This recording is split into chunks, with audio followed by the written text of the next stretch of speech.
This 2025 NBA rookie class is looking generational. And we're going to get into it. But before we get started on that, I want to tell you guys to hit that subscribe button. Like, comment, and share. And tell a friend, tell a family member. And tell whoever to support my channel.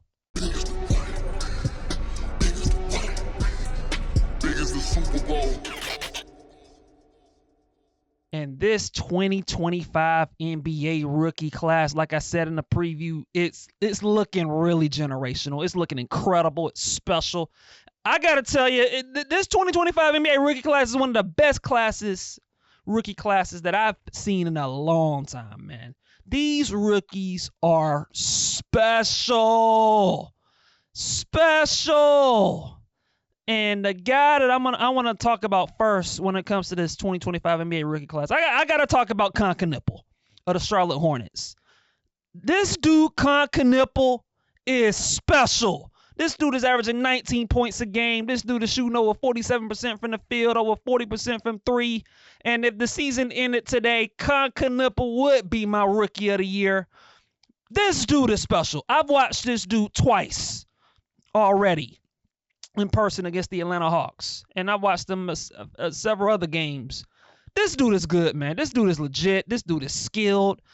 When you talk about dudes, and I'm talking about Kon Knueppel, out of every player, because a lot of these prospects coming out have been compared to Klay Thompson. A lot of these guys that coming out. Out of every player that I've seen mentioned compared to Klay Thompson, this dude Kon Knueppel is the closest player to Klay Thompson that's actually been compared to Klay Thompson. This dude plays like Klay Thompson, and he's probably even like more skilled with the ball in his hands compared to where Klay Thompson was at his peak. Kon Knueppel's good, man. He is special. He's skilled. He can shoot off the catch. He can shoot off the dribble. He has a nice little mid-range game where he can bully ball. He gets your shoulder into your chest and he hits a turnaround fade away. He creates space. He can attack the rim. He's a nice little finisher. I love Kon Knueppel. I love this dude, man. This dude, and I liked him when he was at Duke. Because I remember about a few months ago, I did an episode previewing guys in the NCAA tournament. And Kon Knueppel was one of the guys I mentioned. You know, because at that time, Cooper Flagg was injured and Kon Knueppel was tasked to carry the load. And he stepped up and did it when Cooper Flagg was injured during a short stint at Duke. And this dude is doing the same for the Charlotte Hornets. This dude is a stud. Just a stud basketball player. Just crafty, skilled. Every time when the Hornets were playing the Hawks, every time the ball was in Kon Knueppel's hands and he shot the ball, my heart skipped a beat because I was worried the shot was going to go in. And more oftentimes than not, the shot went in. And it just scared me because this dude, and to me, when you have that factor as a shooter, when as an opponent, you're worried that when the guy shoots the ball is going in. When you have that magnetism and that just aura, you're something special. And that's what Kon Knueppel is. This dude is special. This dude already, as a rookie, already is one of the best 5 or 6 shooters in the league. Already. And I'm not exaggerating when I'm saying this. Kon Knueppel is an elite shooter already. And he's just a stud, man. He might be Charlotte's best player already, with all due respect to LaMelo Ball. And I just can't say enough about what I've seen from Kon Knueppel this year for the Hornets. This dude is a special player. I think this dude is going to make multiple All-Star teams in the very near future. And the Charlotte Hornets got a good one. They got a special one with Kon Knueppel. And like we'll see how the Charlotte Hornets look, you know, with LaMelo Ball back in the fold, and they got Brandon Miller. Like that's an interesting little threesome with Kon Knueppel, LaMelo Ball, and Brandon Miller. And they also got another rookie that they drafted, Colt Brenner. And so, you know, the Charlotte Hornets are building a little something. And again, man, it starts with Kon Knueppel. This dude is it. Kon Knueppel. Y'all got to watch him. And the next guy I want to talk about is the guy that was actually the number 1 pick in the draft. That's also been killing it as a rookie, and that's Cooper Flagg. Y'all know him. Cooper Flagg, number 1 pick that went to the Dallas Mavericks. The guy that the Mavs lucked into getting Cooper Flagg. And look, shout out to the Dallas Mavericks, because they've been through a lot. They traded Luka Doncic, and miraculously, they somehow was able to get Cooper Flagg by winning the lottery, despite having the 11th best lottery odds. It's just unbelievable how that turned out.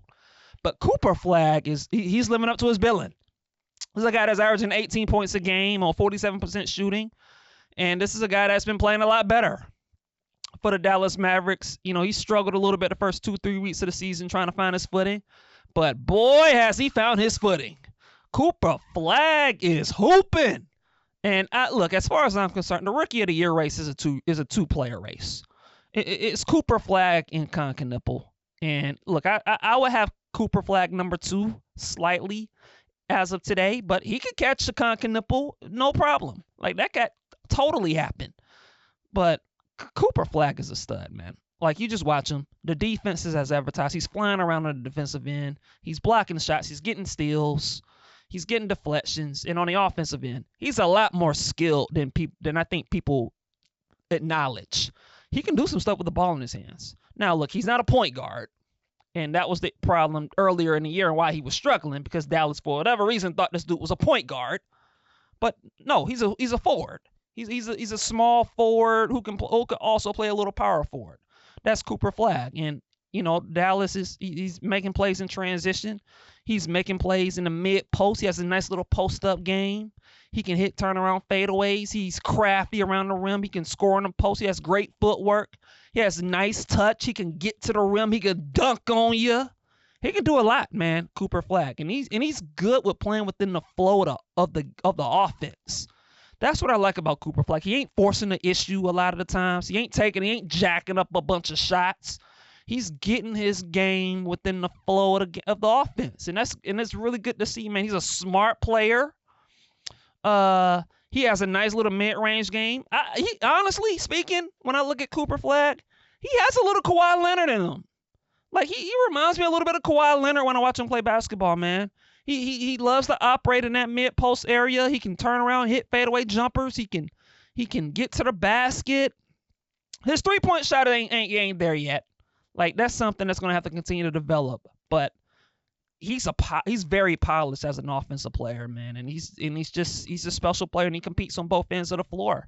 And he can rebound, and he can do it all, man. Cooper Flagg, he's as advertised. And look, man, moving forward for Cooper Flagg and for the Dallas Mavericks, I would be it's inevitable that Cooper Flagg in his prime is going to be a top 7 or 8 player in the NBA. It's going to happen.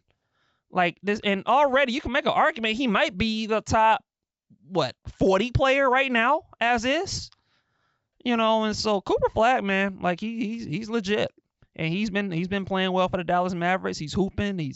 Dallas Maverick fans should be very excited with what they've seen from Cooper Flagg, and he's the kind of player that you wanna build your franchise around, without a doubt. Cooper Flagg is one of those guys that if you're trying to build a team around a young player that's 19, 20 years old, it's hard to find many guys that you'd rather have on your team than Cooper Flagg.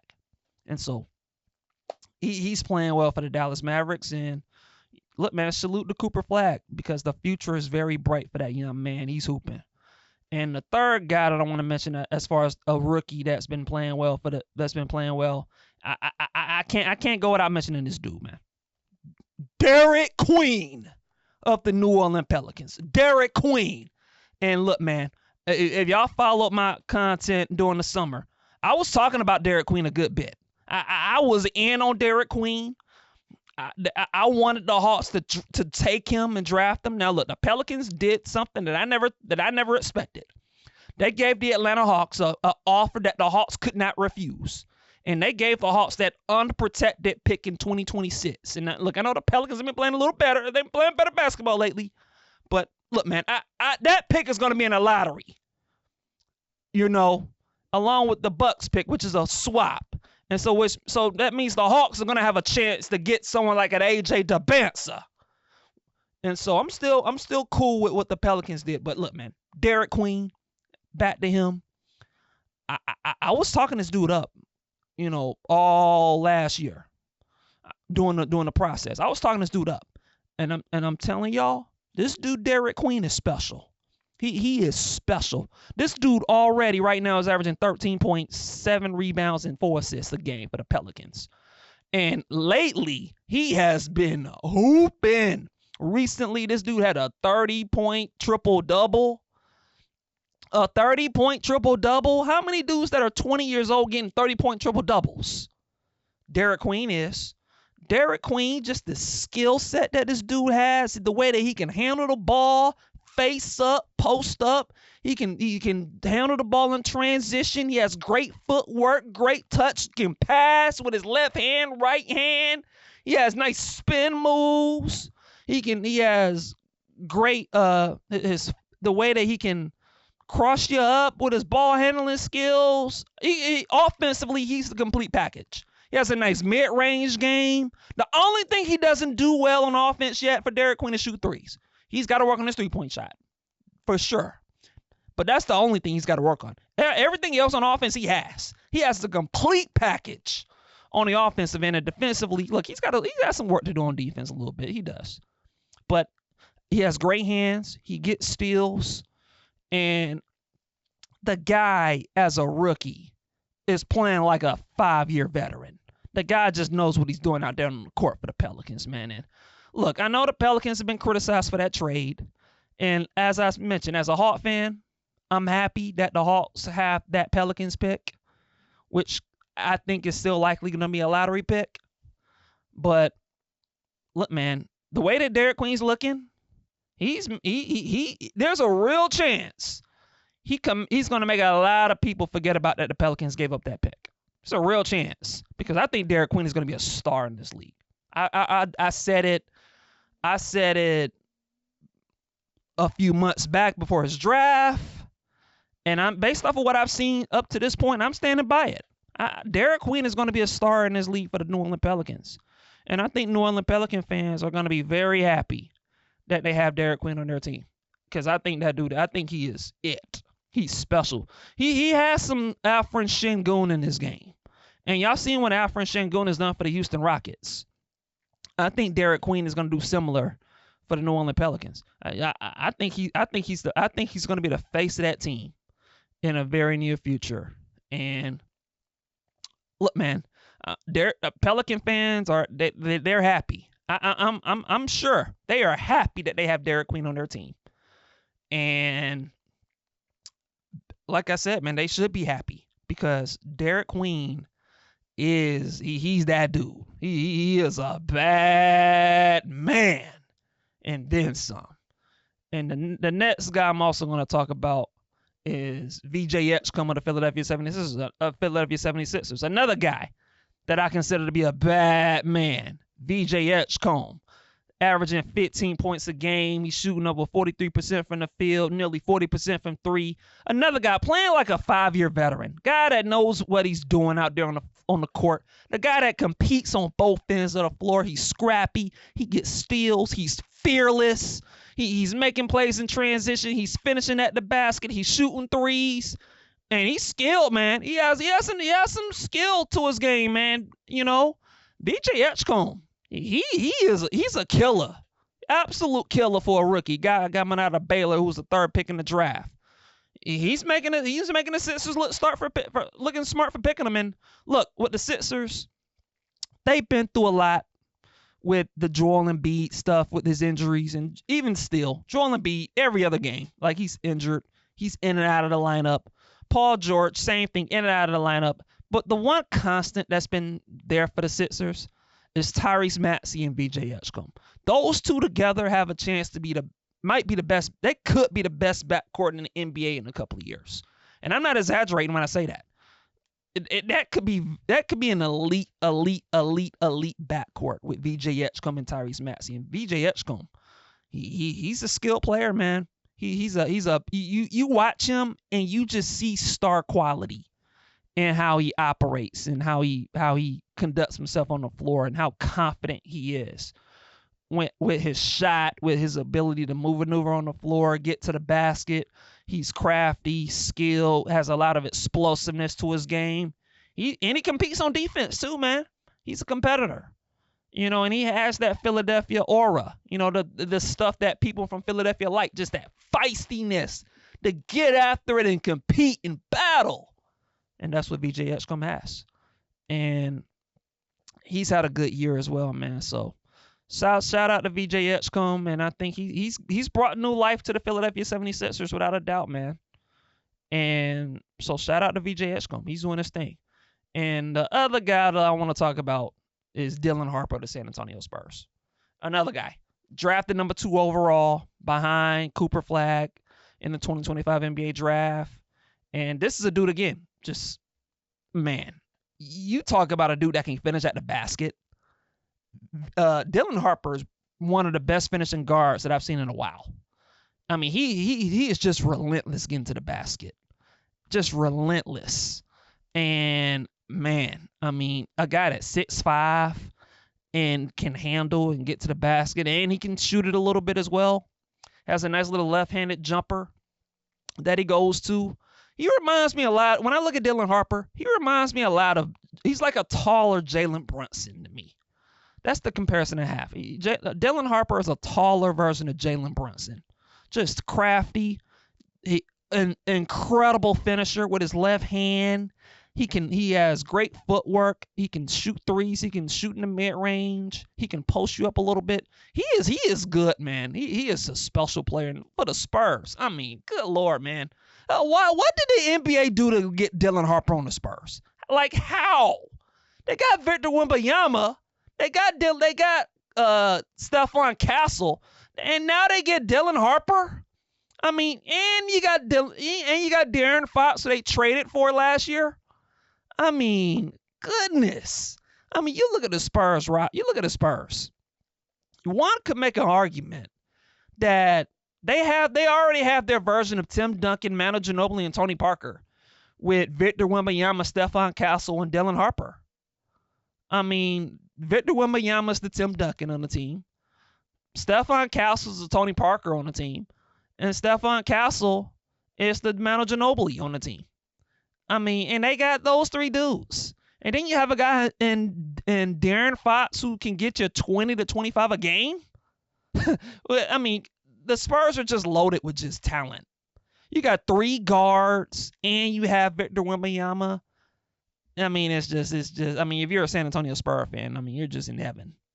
And Dylan Harper is the big reason why, because you look at this dude, Dylan Harper, the way that he's been playing this season as a rookie, and I know he's been in and out of the lineup a little bit, but the guy is just. He is a. There's no doubt in my mind.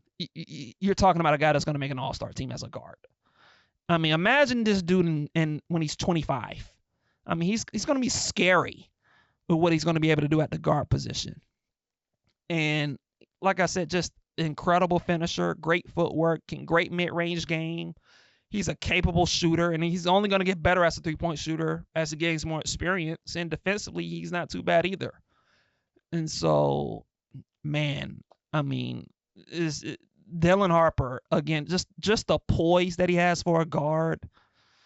And he, like I say, he plays like a 7-year veteran at that guard spot. And look, man, for the San Antonio Spurs, it's going to be flat out scary hours for the NBA when you see this guy and how he's going to be able to grow along with the Stephon Castle and the Victor Wembanyama.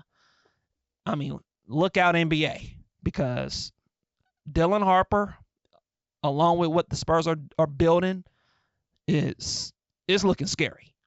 And so, but those are the 5 rookies that have stood out to me. There's a couple of other guys that have also stood out. I want to shout out Cedric Coward of the Memphis Grizzlies. He was another one of my guys that I was kind of eyeing in that 2025 draft. He's looking good as well, man. He can shoot the ball. He's poised. He has a nice little mid-range game. He competes on defense. Just knows his role. Just knows how to play. You know, I think he's a guy that's also going to be a star. That could be a star in the league. And I think the Memphis Grizzlies, like, look, man, he's averaging 13 a game as a rookie, on pretty good efficiency. You know, so I think if you're a Memphis Grizzlies fan, and look, I think the Grizzlies are going through a transition period. I don't know. Ja Morant, to me, just I feel like he looks done on the Grizzlies. Like he just doesn't look like the same player at all. And Jaren Jackson, what they're gonna do with him is gonna be interesting as well. Like, will Memphis have him long term? Maybe they trade him and try to recruit more draft capital. As they build around a Cedric Coward and Zach Edey and Jalen Wells and that crew. But Cedric Coward, like he's legit too, man. He's looking good. And so he's a guy that stood out to me. Another guy, Jeremiah Fears, another guy that I mentioned, when I was doing those little NCAA tournament previews. Jeremiah Fears, he's a stud as well for the Pelicans. And look, man, shout out to Pelicans. Like, look, we can quibble about about that draft night trade involving Derik Queen, but they got two young building blocks with Derik Queen and Jeremiah Fears. Jeremiah Fears has been good. He's starting for the Grizzlies. He's starting for the Pelicans. He's averaging 14 a game. He's looking good, man. He's a good point guard. He has speed. His 3-point shot's not looking too bad. He's crafty. He can finish at the basket. He's looking good, man. Jeremiah Fears is looking really good. And he's another guy that I think has legit star potential. And so he's been good. And look, man, Joe Dumars has been criticized for that decision on draft night, trading that pick. But you can't deny that the Pelicans have added a couple of nice, young, talented pieces, man. And those are two young, nice, talented pieces that Pelican fans should be very excited about in Jeremiah Fears and Derik Queen. And so Jeremiah Fears has been good, man. He's averaging, again, nearly 15 points a game. And so he's producing, and shout out Jeremiah Fears. And the last guy I want to mention, Ace Bailey of the Utah Jazz. Ace Bailey. I like what I've seen out of Ace Bailey. He's comfortable. He's shooting the ball well. He has a nice little mid-range game. He's competing on defense. He's making smart decisions. He's developing. He's getting better. He's contributing.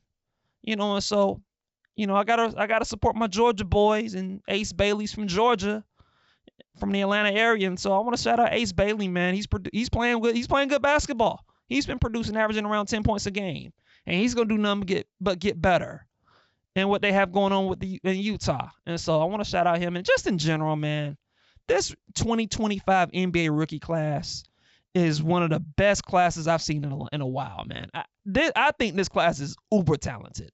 There are guys that aren't even playing that I still believe are going to be good players, like a Kama Malo out to the Phoenix Suns.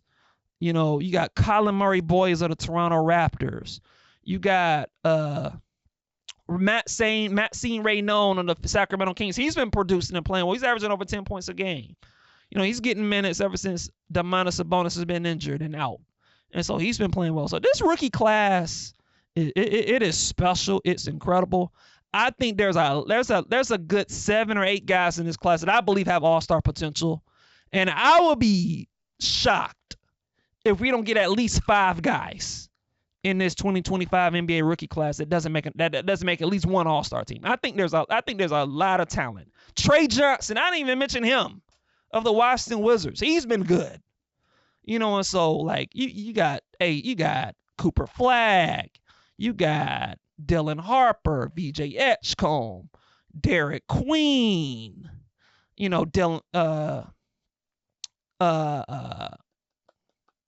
have Jeremiah Fears, you got Cedric Coward. It's just a lot of dudes, man. Like I said, Cooper Flagg, Dylan Harper, VJ Edgecombe, Derik Queen, Jeremiah Fears. It's a lot of guys, man. This rookie class, man, is, like I said, man, it's Kon Knueppel. Like it's a special group, man. It's a special class. And I think we're going to get at least 5 all-stars to come out of this class, man. I really do. I think this is the best class from the 2025 NBA rookie class. I think it could be one of the best classes ever. It has that type of potential. It's a lot of talent from this class. And look, man, that's all I have. And and like I said, man, this class is fun. It's a special class, and I'm looking forward to see what these guys are gonna do moving forward, man, as they continue their careers. And so, hey, that's all I have, and I'll catch you guys in the next episode.